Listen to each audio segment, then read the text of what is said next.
Bonsoir à tous, très ravi de vous retrouver au sommaire de cette édition tenue de la 35e journée de la conférence des chefs d'État et de gouvernement du comité inter-État de lutte contre la sécheresse dans le Sahel, les effets de la pandémie à Covid-19 sur la sécurité alimentaire et nutritionnelle au Sahel et en Afrique de l'Ouest est le thème retenu pour cette rencontre. Les chefs-lieux administratifs du pays servent de cadre au concours de recrutement de 1500 conservateurs de la nature au compte du ministère de l'Environnement. Après ce passage obligatoire, une formation militaire de 6 mois attend les nouveaux agents. Réalisation d'infrastructures routières, la route Koya-Forêt-Caria-Pamalap sera entièrement reconstruite. Le début des travaux, c'est ce mardi. L'objectif est d'améliorer la mobilité urbaine. Bienvenue à vous dans ce journal, à la 35e journée du comité permanent inter-État de lutte contre la sécheresse dans le Sahel a été célébrée sous le thème « Les effets de la pandémie à Covid-19 sur la sécurité alimentaire et nutritionnelle au Sahel et en Afrique de l'Ouest et les effets d'adaptation ». Dans ce sillage, nous vous proposons un extrait du discours du président en exercice, le maréchal Idriss Déby Itno, président de la République du Tchad, un discours commenté par Fodé Camara. La 35e édition de la journée du SILS met sous la sellette les effets de la pandémie à coronavirus sur le monde rural. Une pandémie qui affecte sévèrement les circuits de commercialisation et réduit de façon drastique les revenus des ménages ruraux. Au nom des chefs d'État des pays membres du comité inter-État de lutte contre la sécheresse au Sahel, le président en exercice du SILS, le maréchal Idriss Déby Itno, tire la sonnette d'alarme. Cette crise sanitaire vient s'ajouter à l'insécurité alimentaire et nutritionnelle persistante. La crise sécuritaire récurrente depuis quelques années et le risque potentiel d'invasion acrédienne et des chenilles légionnaires d'automne, éprouvant davantage nos valeureuses populations. En effet, sur la base des analyses issues du dispositif régional de prévention et de gestion de crise pour la période de juin à août 2020, le nombre de personnes en insécurité alimentaire et nutritionnelle s'élevait à environ 20 millions de personnes. Au lendemain de la tenue de la 19e édition du sommet des chefs d'État et de gouvernement, tenu récemment par visioconférence, les conséquences de la pandémie sur la sécurité alimentaire et nutritionnelle sont au cœur des préoccupations des dirigeants africains. De Djamena, le président en exercice du SILS interpelle ses pairs et les partenaires à promouvoir des actions concertées pour renforcer la résilience des populations. En ma qualité de président en exercice du SILS, je voudrais engager notre institution en synergie avec la CEDEAO, l'UEMOA, le G5 Sahel et les autres organisations intergouvernementales à mutualiser leurs efforts pour une meilleure complémentarité et coordination des réponses fortes en vue d'atténuer les effets de la pandémie de la Covid-19 sur la sécurité alimentaire et nutritionnelle et la détérioration des moyens d'existence des populations au Sahel et en Afrique de l'Ouest. Depuis plus de 50 ans, le comité inter-État de lutte contre la sécheresse s'évertue à mettre en place des instruments d'adaptation, de protection des végétaux et de riposte pour poser les jalons d'une agriculture plus rémunératrice pour les producteurs et plus respectueuse de l'environnement pour les jeunes générations. Puisqu'on parle de sécurité alimentaire, le président de la République en a fait son cheval de bataille. En Guinée, l'agriculture est en plein essor. Aujourd'hui, les paysans se réjouissent des résultats enregistrés à travers la politique du professeur Alpha Condé. Sanassi Keita nous signe ce reportage. Dès son arrivée au pouvoir en 2010, le président Alpha Condé a fait de l'agriculture l'une de ses priorités fondamentales pour le développement du pays. Aujourd'hui, le monde rural se réjouit des avancées considérables dans ces secteurs, porteurs de croissance et générateurs de revenus. Actuellement, nous avons dépassé le stade artisanal de Daba et de choses. C'est pour ça que je vous dis, nous sommes en évolution maintenant à la mécanisation, à la transformation pour enrichir les paysans. Ce n'est plus pour les nourrir. Parce qu'avec la mécanisation, vous pouvez multiplier vos différentes superficies, vous pouvez faciliter votre travail. Dans beaucoup de production, vous pouvez avoir beaucoup d'argent. Donc il nous crée le bonheur sur terre ici et au-delà. Donc on souhaite au chef de l'État une longue vie, une longévité, et nous sommes derrière lui tant qu'il vit et nous le soutenons en 100%. Dans ces secteurs agricoles, les filières comme l'anacarde, le café, l'EVA ont eu un développement important. Le professeur Alpha Condé nous a mis à disposition les semences gratuitement d'anacarde, les plants de palmier, le cacao.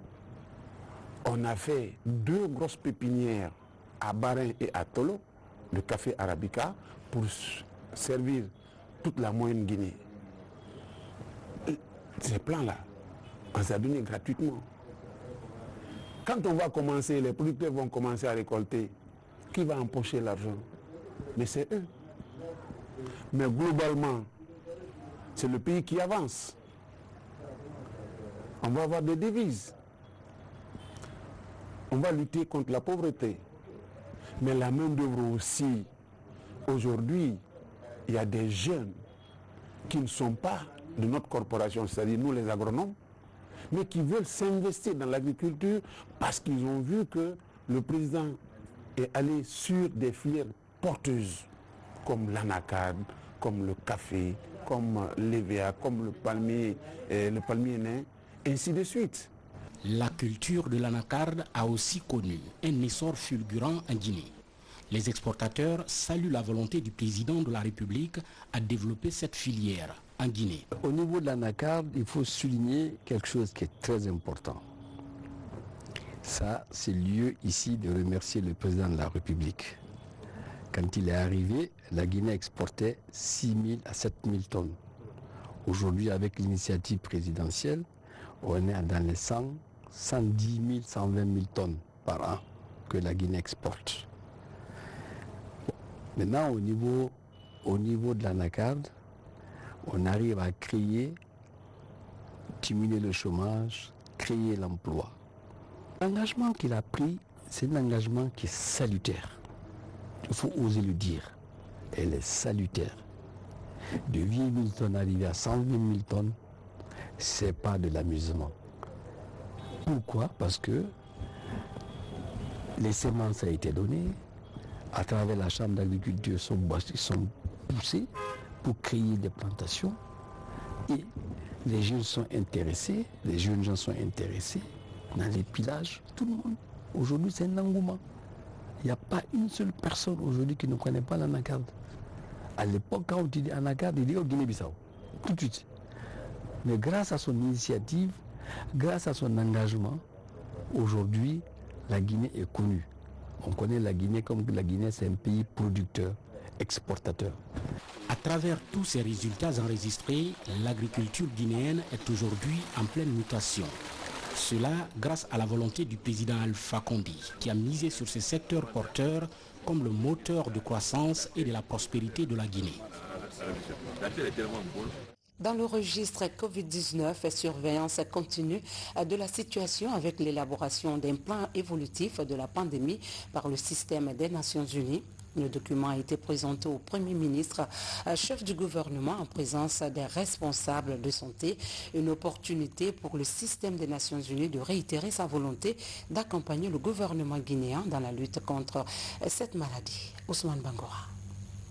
C'est un cadre de réponse multisectoriel du système des Nations Unies en Guinée à la pandémie de Covid-19 2020-2021. La présentation de ce plan évolutif de la Covid-19 est le message d'appréciation du système des Nations Unies. À ce jour, avec la baisse du taux de positivité, la Guinée fait partie des pays qui gèrent mieux la pandémie. Je retiens de cette réunion la volonté du Premier ministre de soutenir les les actions du système des Nations Unies pour pouvoir cheminer ensemble et pour pouvoir atténuer les effets de cette crise, évidemment. Je retiens aussi l'idée de renforcer et de redynamiser la coordination entre les partenaires techniques et financiers et le gouvernement afin de mieux coordonner nos actions et d'agir unis dans l'action et de façon synergique. Ce soutien du système des Nations Unies vient renforcer la stratégie nationale pour la riposte à la Covid-19. Dans la lutte contre l'épidémie, le chef du gouvernement, Dr Ibrahima Kassori Fofana, sollicite davantage le renforcement de la concertation entre les partenaires de la Guinée. Les aspects liés à l'évaluation, aux subi-évaluations, devraient retenir notre attention. Ceux des partenaires qui ont des moyens pour pouvoir nous aider à suivre ça. Je vous prie de mettre les moyens à disposition pour qu'on puisse mieux cerner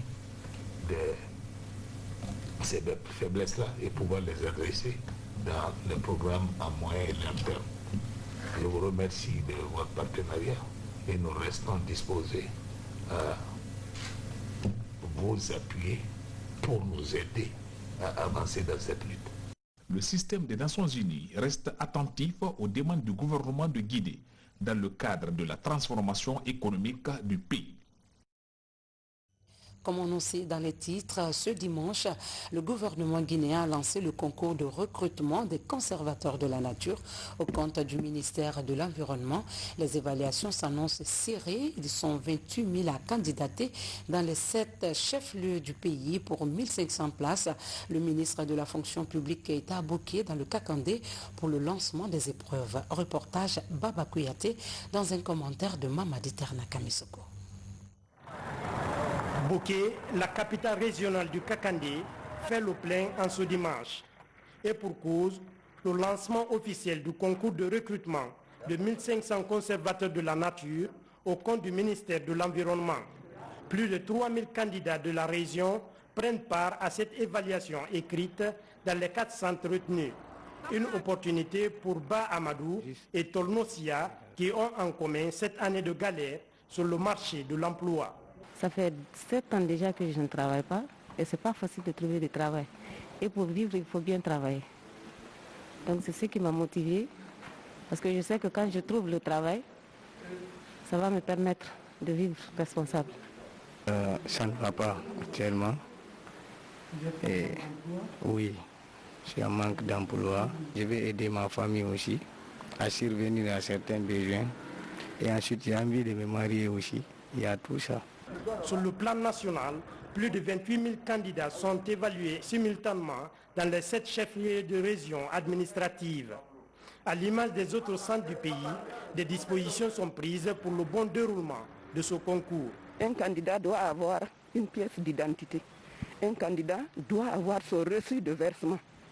À défaut de son reçu, parce qu'il y en a qui perdent leur reçu, à défaut de reçu, et les messages qu'on a envoyés dans leur téléphone pour les PV, ils doivent sortir ça et montrer.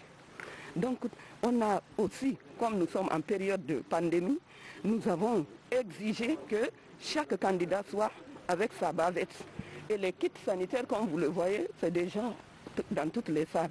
À Boké, c'est le ministre de la fonction publique qui a lancé les premières épreuves. Dans les centres visités et face aux candidats, Dr Mamadou Ballo a insisté sur la rigueur qui doit caractériser ce premier concours qu'il organise avant de rappeler la politique du gouvernement visant à rajeunir et féminiser l'administration publique. La préoccupation aujourd'hui majeure du gouvernement et surtout du professeur Alpha Condé, c'est la féminisation, le rajeunissement de la fonction publique. Nous connaissons qu'il y a beaucoup d'efforts à fournir, mais le constat est toujours là. Après ce concours, nous espérons aussi organiser d'autres concours, surtout au niveau de l'élevage, où presque 60% des cadres, disons, sont presque partants. Donc tout va très bien avec ce concours. Nous comptons démarrer avec ce concours, où on doit recruter 6200. À partir de là aussi, il y a aussi la santé, qui avait demandé plus que 5000, mais les comptes budgétaires sont tels aujourd'hui qu'on ne peut que prendre que 2594. Il y a aussi l'éducation, qui a demandé plus de 11 000. moi-même en tant qu'enseignant, on est dans le besoin de recruter beaucoup d'enseignants. Les 28 000 candidats affrontent ce jour la culture générale et les 37 spécialités de l'environnement. L'autre nouveauté de ce concours est la célérité dans la publication des résultats attendus dans les 2 prochaines semaines. Tout comme à Boké, le concours de recrutement des conservateurs de la nature a été lancé à Kindia. C'est le ministre d'État Oyegi Lavogui qui a procédé au lancement des premières épreuves en compagnie des cadres de la fonction publique. À cet effet, nous vous invitons à suivre un extrait de l'adresse du ministre d'État aux candidats de Kindia. Nous sommes en train d'appliquer la politique de rajeunissement des effectifs de la fonction publique. L'État a pensé à vous et vous le savez que la politique du chef de l'État depuis le premier mandat dédiée aux jeunes et aux femmes. Vous voir sans emploi est un peu en contradiction avec la police. C'est pour cette raison donc que nous organisons ces concours pour vous permettre d'avoir de l'emploi. Page politique, ce matin, la coalition des jeunes entrepreneurs pour le développement a apporté son soutien financier aux candidats du RPG Arc-en-Ciel. 100 millions de francs guinéens sont mis à la disposition du bureau politique national du RPG pour accompagner le parti dans la campagne présidentielle. C'était en présence de la première dame de la République, Diamokaba. L'autonomisation des jeunes à l'échelle nationale est une priorité du gouvernement. Sur ce chemin prometteur, nombreux sont des jeunes du secteur privé qui déclarent avoir créé leur propre entreprise. Convaincus par ces idées portées par le chef de l'État, la coalition des jeunes entrepreneurs de Guinée pour le développement réaffirme son engagement à soutenir les idéaux du président de la République. Cette décision prise par la coalition des jeunes entrepreneurs pour le développement de la Guinée est née d'une analyse profonde. Elle est nourrie par une ferme volonté, est sous-tendue par une conviction ferme. Et c'est pour ça que nous sommes prêts à accompagner le président. À travers ce lancement, cette coopérative de jeunes apporte son soutien aux candidats du RPG Arc-en-Ciel avec une enveloppe financière de 100 millions de francs guinéens pour soutenir la campagne. Un apport qui réconforte la première dame de la République. Dans son combat en faveur du renforcement du tissu social, Adja Diéné Condé renouvelle son engagement pour la paix. Comme le dit le président de la République, tout le monde ne peut pas être fonctionnaire. Il faut des jeunes qui ont des initiatives de créer leur entreprise, de se mettre à leur propre compte pour pouvoir s'en sortir. Et c'est vrai que l'entrepreneuriat est le baromètre d'une société. Les fonctionnaires, c'est l'État. Maintenant, la prospérité d'un pays, ça se mesure au nombre d'entrepreneurs privés. Ils ont fait un geste symbolique qui paraît symbolique mais qui est plus que ça, c'est d'avoir fait la cotisation 100 millions de francs guinéens qu'ils ont donné au président de la République. J'attire l'attention de tout un chacun sur la façon de voter. Nous devons voter dans la paix, la quiétude. C'est-à-dire, je ne voudrais pas que les personnes répondent aux provocations d'autres personnes. On doit, coûte que coûte, aller aux urnes. C'est les urnes qui vont nous différencier. Tout le monde connaît les programmes de société, les programmes de développement du président de la République. Donc, c'est ce programme que nous défendons. Nous voulons la continuité parce qu'il sera notre guide pour développer la Guinée. Et je prie tout le monde ici présent d'aller voter et de faire passer le message de sensibilisation sur la paix. Cet appel à la paix de la première dame de la République est accompagné par une lecture du Saint-Coran. Autour du livre saint, le pardon divin est imploré pour le bonheur du pays face aux grands défis sociaux. Une autre cérémonie de reconnaissance aux actions du chef de l'État a mobilisé au Palais du Peuple des enseignants-chercheurs. Ils viennent des différentes institutions d'enseignement et de recherche du pays pour exprimer leur soutien à la continuité des réformes engagées par le professeur Alpha Condé. Francis Collier. Les réformes à l'enseignement supérieur et à la recherche scientifique mobilisent le monde scientifique et universitaire. Au Palais du Peuple, des enseignants-chercheurs sont venus de Conakry et de l'intérieur du pays pour reconnaître les acquis du pouvoir qu'ils comptent pérenniser dans leur secteur. Excellences, Monsieur le Président de la République, nous vous remercions pour toutes les réalisations dans le sous-secteur depuis le début de votre mandature. Nous sommes également reconnaissants pour toutes les mesures d'accompagnement dont les enseignants-chercheurs et chercheurs ont pu bénéficier. En guise de reconnaissance, nous vous affirmons notre soutien. Nous considérons que vous soutenir, c'est soutenir l'éducation. Et comme l'a dit l'autre, tant vaut l'éducation, tant vaut la nation. Monsieur le Président de la République, pour vous accompagner dans votre noble mission du Président de la République, chef de l'État, je puis vous rassurer que toute notre famille à Conakry comme à l'intérieur, et partout où un de nous se trouve, nous sommes à vos côtés pour le combat de la victoire, car nous sommes convaincus que les ambitions que vous nourrissez pour la Guinée sont nobles et pleines d'espoir pour la jeunesse de notre pays. La nomination d'un enseignant-chercheur à la tête du département de l'enseignement supérieur et de la recherche scientifique est considérée comme une reconnaissance du chef de l'État à l'égard du corps enseignant. Excellence, Monsieur le Président de la République, je voudrais vous réitérer tout mon engagement et ma détermination à œuvrer à vos côtés avec abnégation pour le combat politique que vous êtes en train de mener avec satisfaction pour conduire notre pays au rang des nations émergentes. Vous avez reçu à poser des actes indélébiles, hautement appréciés par la majorité de vos compatriotes. Le peuple de Guinée vous en fera la démonstration le 18 octobre prochain en vous renouvelant sa confiance à la magistrature suprême de votre pays. Au nom de la Première Dame, l'épouse du Premier ministre, chef du gouvernement, a salué cette action de reconnaissance des enseignants-chercheurs à l'égard du chef de l'État.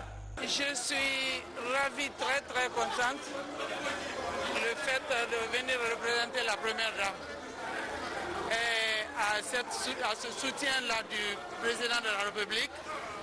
C'est un sentiment de joie pour moi. Et ce que j'ai entendu ici, c'est un plaisir. Le fait que les enseignants soutiennent le Président de la République, c'est vraiment pathétique pour moi, je suis ravi. Les enseignants-chercheurs comptent à travers cette mobilisation soutenir le Président de la République pour la continuité des réformes engagées dans le sous-secteur de l'enseignement supérieur et de la recherche scientifique. Un détour à Farana où les adhésions au parti au pouvoir se multiplient. Ce week-end, plusieurs personnes ont rallié le RPG Arc-en-Ciel. C'était au cours d'un meeting qui s'est tenu au quartier général du parti. Mohamed Saloupaye, lancé Kamesoko, reportage. Un meeting géant au quartier général du RPG Arc-en-Ciel de Farana. Cette manifestation grandiose a enregistré l'adhésion de plusieurs membres des partis d'opposition. Parmi eux, le bureau régional du FNDC. À travers son coordinateur général, le front fait défection pour rejoindre les rangs du parti au pouvoir. Messieurs les chers membres de la coordination nationale, aujourd'hui, je viens par ma présente lettre de démission pour vous dire, à partir d'aujourd'hui, je refuse d'exercer les activités du Front National contre la Constitution nationale guinéenne. Non seulement je démissionne du poste de coordinateur du Front de Farana, mais aussi j'ai dissous complètement le bureau. Monsieur le gouverneur, voici mon t-shirt du Front National pour la défense de la Constitution. Officiellement, rendre le tablier, démissionner du FNDC pour dire que désormais, il doit coopérer avec le RPG, il doit évoluer avec le RPG, il doit s'investir pour le RPG. C'est ce qu'il a déclaré et il nous a donné tous les documents de FDDC que j'ai confiés au préfet, même les t-shirts qu'il portait, il a tout, il s'est débarrassé de tout pour dire que lui, il est fidèle à son option, il est fidèle à ses expressions et il tend à œuvrer pour le RPG. C'est une victoire que nous gagnons pour Farana. C'est une grande victoire dans la mesure où Farana est en train de se reconvertir en elle-même et tout ce qui était des incohérences dans notre équilibre social sont en train maintenant de revenir à la normale. Farana va évoluer. Cette mobilisation des jeunes et des femmes a été rehaussée par l'intervention directe du président de la République depuis le palais Sékou Touréa. Ce n'est pas la maman qui compte, c'est mobiliser les gens, les cadres, les militants et les cadres. Ce n'est pas la maman qui dit que les gens, non. Pendant que moi, c'est le des cadres, je vais avoir être dans les commissions pour que les présidents mettent dans les commissions de décision des cadres, pour faire en sorte que tous les militants des cadres puissent voter. Et je suis bien d'accord sur ça. Vous êtes d'accord?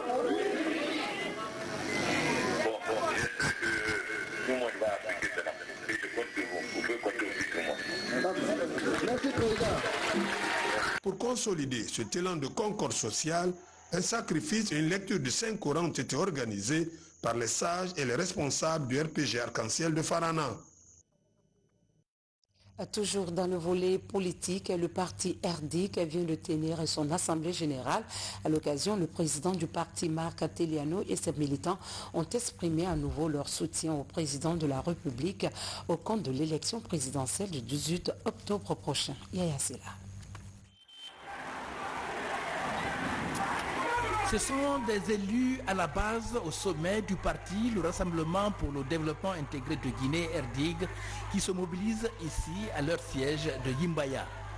Ils organisent cette assemblée générale en prélude à l'élection présidentielle du 18 octobre prochain pour définir la voie à suivre.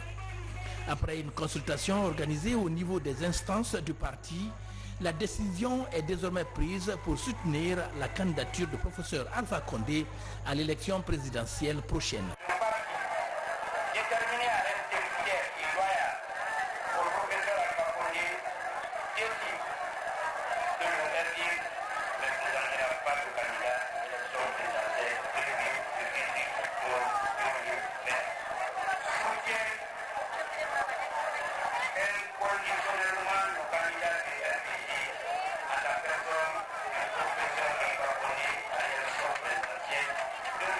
Très engagé pour le soutien à la candidature du professeur Alpha Condé, présentée par le parti RPG allié du RDIG, les femmes et les jeunes, sous la direction de Sata Diakité, se mobilisent sur le terrain en vue de redonner à Alpha Condé la victoire le jour du scrutin, le 18 octobre prochain. Les représentants du RPG et de Codenoc ont rassuré les militants du RDIG. Le RPG est rassuré. Notre bilan est incomparable. En 60 années d'indépendance, plus de 60 années d'indépendance, les réalisations du professeur Alpha Condé sont innombrables en République de Guinée. Notre candidat sera l'élu du peuple. Car c'était une première, comme je le disais hier, que c'est une première nationale, africaine et même internationale, que les femmes se lèvent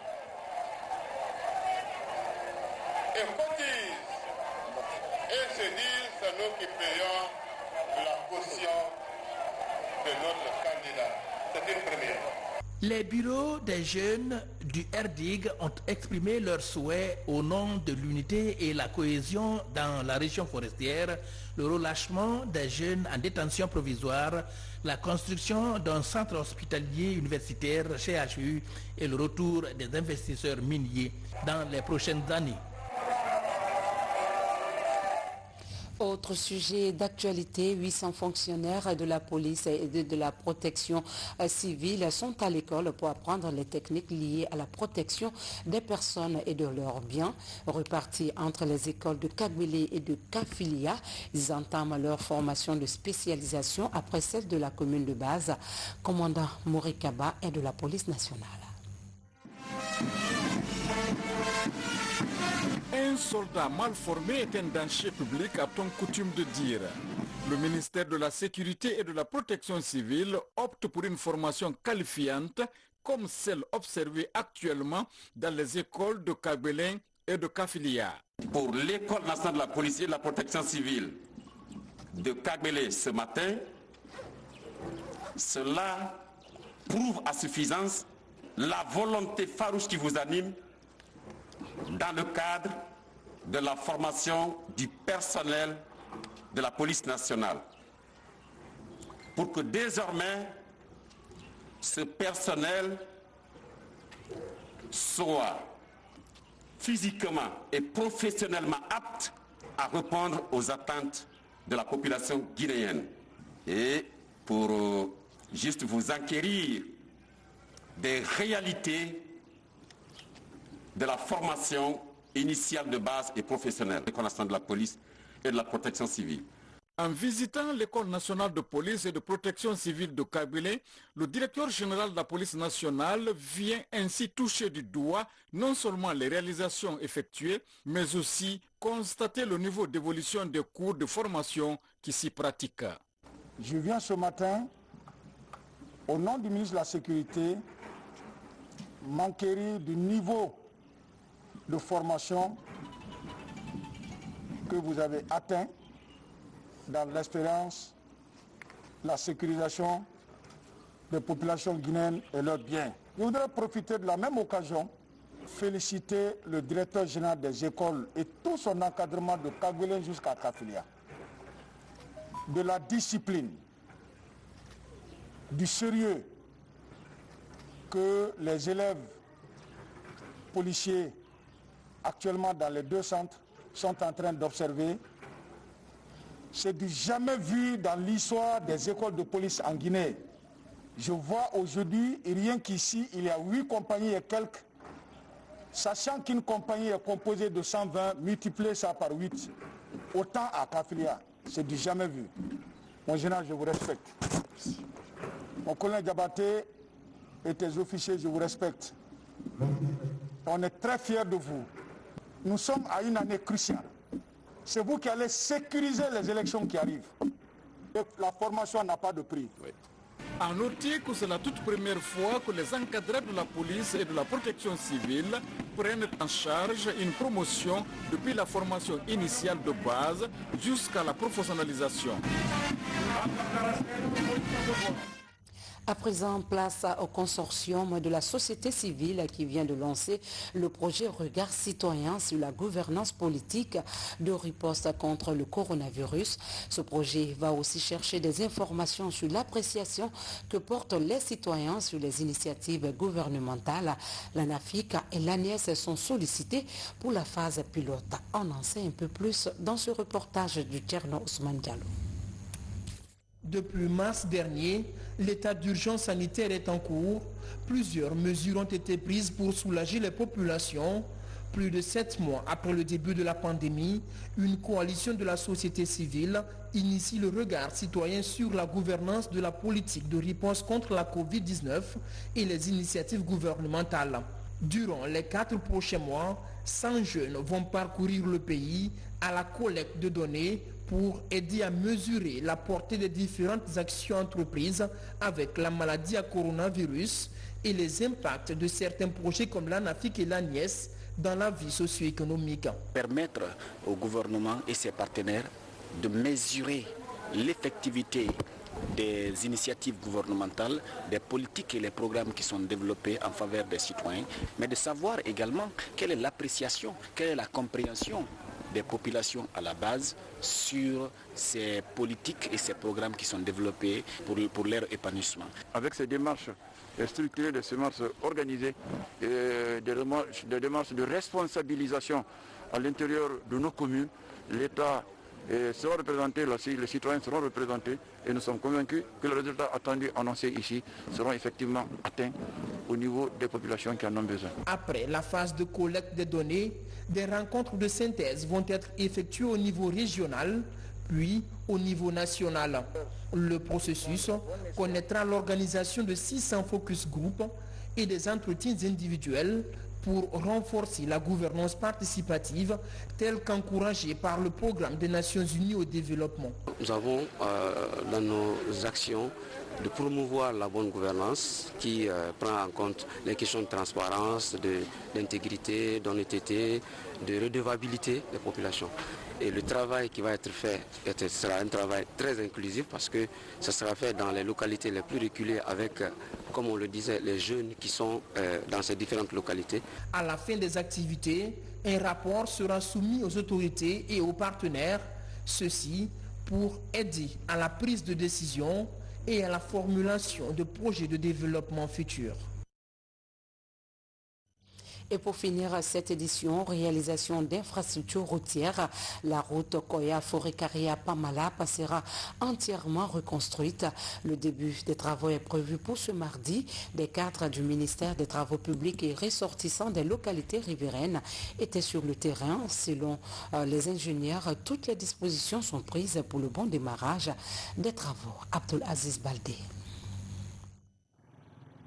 Longtemps attendue par les populations mourianaises, la reconstruction de la route Koya-Forikaria-Pamalapa démarre pour le grand bonheur des citoyens. Sur une distance de 75 km, 2 entreprises chinoises s'attellent pour sa mise en exécution.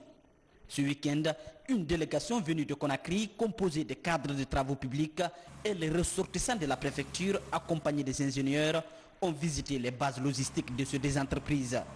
Cette visite permet de s'enquérir des préparatifs de lancement des travaux prévus ce 15 septembre 2020. Actuellement ici sur la carrière de concassage, vous avez vu que nous avons une centrale de concassage qui produit les roches qui vont servir pour le béton et qui vont servir aussi pour les couches de chaussée et de revêtement. Donc nous sommes en phase d'installation et nous avons fini la phase d'installation et nous avons démarré les travaux préparatoires qui sont les travaux de préfabrication, les travaux de production de concassés et les travaux d'études d'exécution qui sont aujourd'hui autour de 70%. Actuellement en train de faire les travaux préparatoires au niveau du laboratoire, sur la route, tout ce qu'il faut pour démarrer les travaux. Donc à partir du 15, les agents seront sur le terrain, on va commencer le débroussaillement et attaquer les travaux. En Chine est l'entreprise chargée des travaux du premier lot qui s'étend de Koya à Dandaya sur une distance de 37 km. Et CGC est l'entreprise chargée du second lot de 38 km. En cette période de grande pluie, la collaboration des citoyens est nécessaire pour le bon déroulement des travaux. On a vu tous les éléments qui rentrent dans la construction de la route. Donc ça nous rassure. Réellement, les travaux vont commencer. On demande à la population de coopérer, c'est-à-dire de mettre toute la facilité qu'il faut pour permettre vraiment la construction de cette route. Le premier lot, les gens sont déjà indemnisés. Et pendant le travail, il y a des ajustements à faire. Donc il y a d'autres familles aussi qui sont touchées. Donc ceux-ci doivent attendre, ils sont déjà pris en sorte, ils sont déjà répertoriés, donc ceux-ci aussi seront indemnisés. Et qu'ils comprennent une fois que les travaux vont commencer, après cette période pluvieuse, il faut qu'ils comprennent, il faut qu'ils soient patients. Ces travaux sont financés par la Banque africaine de développement, l'Union européenne et le gouvernement guinéen pour une période de 24 mois. Au dire des ingénieurs, toutes les dispositions sont prises pour que cette route de 75 km soit construite selon les normes du standard international. C'est ici qu'on s'arrête au compte de ce dimanche 13 septembre. Merci de nous avoir suivis. Demain est un autre jour. Prions qu'il soit plein de grâce. Bon début de semaine à tous.